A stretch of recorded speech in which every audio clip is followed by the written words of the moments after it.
Hello friend, आप देख रहे हैं पाकिस्तानी टीवी ड्रामा हम टीवी का ड्रामा इश्क मुश्किल। जिन लोगों ने बेहद इस ड्रामे को पसंद किया है और इसकी टोटल किस्तें हैं 31। आप देख रहे हैं पाकिस्तानी टीवी ड्रामा इश्क मुश्किल, जो एक शानदार और बेहतरीन कहानी को लोगों ने इसको पसंद किया है।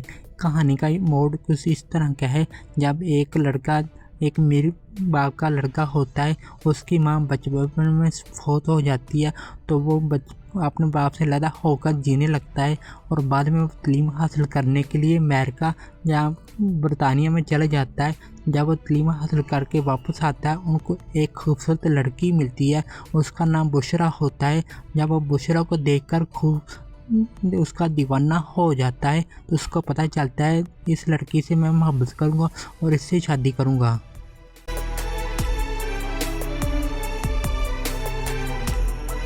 इस ड्रामे को लोगों ने बेहद पसंद किया, यानी 100 ਦੇ ਵਿੱਚੋਂ 95% लोगों ने इस ड्रामे को पसंद किया। आप देख रहे हैं इश्क मुर्शिद। अगर आपको हमारी वीडियो अच्छी लगी है, हमारी वीडियो के लिए शेयर और लाइक कर देना, हमारे चैनल को फॉलो कर देना और घंटी का बटन दबा देना।